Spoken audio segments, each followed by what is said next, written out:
भाई कुछ लोग हैं ना बिदंगला में लगते हैं, तो भाई वीरेंद्र उसी टाइप के। भगवान राम के मंदिर के निर्माण से हम लोगों में प्रसन्नता है और पूरे देश के तमाम सनातन धर्मावलंबी जो हैं वो इसका इंतजार कर रहे थे। लेकिन नमस्कार, देख रहे हैं आप सिटी पोस्ट लाइव और मैं हूं आपके साथ पूजा शर्मा। राबड़ी देवी के आवास पर दही चूड़ा भोज का आयोजन किया गया, जिसमें शामिल होने के लिए भवन निर्माण मंत्री अशोक चौधरी पहुंचे। इस दौरान उनसे सवाल किया गया मुख्यमंत्री नीतीश कुमार को लेकर कि नीतीश कुमार आए और तुरंत चले गए, ज्यादा देर रुके भी नहीं। इसको लेकर मंत्री अशोक चौधरी ने अपनी प्रतिक्रिया रखी और यह कहते हुए नजर आए कि आप लोग जो है खबरों को सनसनीखेज बना देते हैं, हालांकि ऐसा कुछ नहीं है। खबर यह है कि लालू प्रसाद यादव ने भोज का आयोजन किया था और इसमें मुख्यमंत्री नीतीश कुमार शामिल हुए और फिर दही चूड़ा खाकर वो वापस चले गए। लेकिन आप लोग बस टीआरपी के लिए खबरों को सनसनी बना देते हैं, कहते हुए नजर आए मंत्री अशोक चौधरी। इसी के साथ जब उनसे सवाल किया गया भाई वीरेंद्र को लेकर कि भाई वीरेंद्र ने आज यह बयान दिया है कि लालू प्रसाद यादव के आशीर्वाद से मुख्यमंत्री बने हुए हैं नीतीश कुमार, इसको लेकर क्या कुछ कहते हुए नजर आए और किस तरीके से भाई वीरेंद्र पर तंज कसते हुए नजर आए मंत्री अशोक चौधरी, पहले आप वो सुने। देखिए, इस तरह से आप लोग बोलिएगा कि पीछे के दरवाजे से नीतीश जी अपने घर के सामने के दरवाजे से गए और जो सामने का दरवाजा उसे इंटर किएगा, भीड़ भाड़ से अवॉइड कर रहे हैं, उधर से गया इंटर करके और अपना मिल करके आए। मेन मकसद है दही चूड़ा खाना, लालू जी के साथ दही चूड़ा खाए, ये है ना स्टोरी। पीछे से गेट वाला जो स्टोरी आप लोग चला रहे हैं इसको कहते हैं सनसनी, जिससे कि व्यूअर्स आप पर टिके रहे। अब कुछ जो आपको बड़े बड़े मल्टीनेशनल ऐड देते हैं वो ऐड बना रहे कि व्यूअर्स इंटैक्ट है। ये पीछे का दरवाजे आगे का दरवाज़ा नहीं होता। नीतीश जी अपने घर से लालू जी के घर आए, ये है न्यूज़। लेकिन अब इसमें आप लोगों ने सनसनी डालने के लिए पीछे डाल दिया, सो दैट कि लोग पूछेगा अरे बाप पीछे से गए, क्या है, नाराज़ तो नहीं है, छोड़ेंगे कि नहीं। ये सब आपके लिए है, हम लोग के लिए नहीं।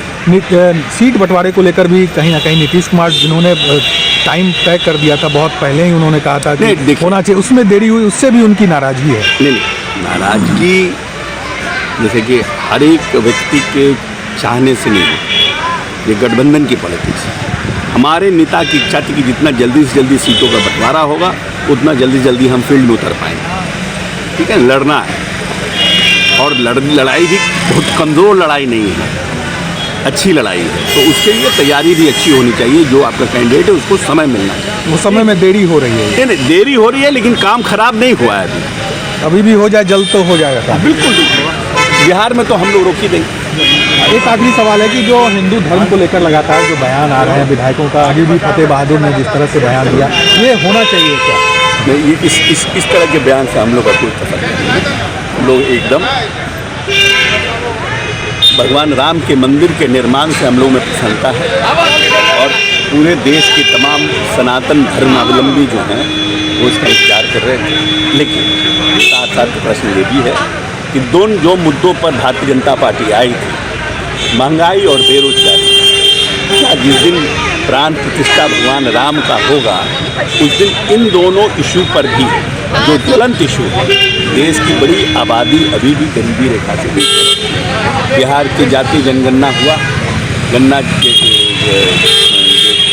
हुआ है जातीय आधारित, उस गणना में 94 लाख लोग 75 साल की आज़ादी के बाद भी गरीबी रेखा से नीचे हैं। इसमें 45 से 46% अनुसूचित जाति जनजाति के, 36% पिछड़ा अति पिछड़ा के हैं और 25% सामान्य जाति के लोग। इनके लिए भी तो सरकार को सोचना होगा ना। ये सिर्फ बिहार है, बाकी राज्यों का भी होगा। तो देश की आबादी का अभी भी आज़ादी के 75 साल बाद मात्र 5% लोगों के पास देश का धन है, तो आखिर में इसको कैसे एड्रेस करिएगा? भूखे पेट भजन न हो गोपाला। तो अगर आप भगवान राम के वंशजों की संख्या बढ़ाना चाहते हैं कि इस देश में भगवान राम का भजन हो, तो पेट तो भरना पड़ेगा ना, उसको भी एड्रेस करिए। एक आखिरी सवाल, भाई वीरेंद्र ने अभी कहा कि नीतीश कुमार लालू यादव के आशीर्वाद से मुख्यमंत्री हैं। इसका तो उत्तर भाई वीरेंद्र ही है।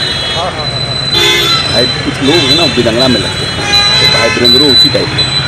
He has to address India, he will call a press conference. ऐसे ना कि उठते सूखते जहाँ पीछे, अरे there should be a logic no. When he will need to talk to media, he will call the press and he will address it. तस्वीरें भी सामने आई हैं, लालू जी के साथ चूड़ा दही का लुत्फ उठा रहे थे। तो एवरीथिंग, अब देखिए आपके यहाँ तो 24 घंटे का पोर्टल हो गया है और 24 घंटे का चैनल है, तो सबको जब तक सनसनी बनाइएगा नहीं तो व्यूअर्स टिकेगा कैसे और आपको ऐड आएगा कैसे? तो कुछ ना कुछ सनसनी तो आप लोग बनाते रहते हैं ना। अच्छा, इंडिया के दुनिया में कैसा सब कुछ ऑल इज वेल है? तो अब और क्या चाहिए? हाउ टू प्रूव दिस कि ऑल इज वेल, वही बता दीजिए, वही हम लोग करेंगे। तो हम लोगों में बोलने का तो कोई फायदा हो नहीं रहा है। नहीं, आप लोग तो कह रहे हैं, आरजेडी भी कह रही है कि समय पर सीट बंटवारा हो जाएगा, पीएम कैंडिडेट पे भी सही समय पर फैसला हो जाएगा। कहीं कुछ नहीं है, बिहार में तो 40 सीट जीतेंगे ही, देश में भी इंडिया अलायंस एकजुट होकर लड़ेगा, ये आरजेडी भी कह रही है। हाँ, तो हम लोग भी यही कह रहे हैं, एवरीथिंग इज वेल। हम लोग तो बिहार में भारतीय जनता पार्टी को रोकेंगे और हम ये कह रहे हैं कि भारतीय राष्ट्रीय कांग्रेस को भारतीय जनता पार्टी रुकती है तो भारतीय राष्ट्रीय कांग्रेस को उसको सबसे ज़्यादा फायदा होगा।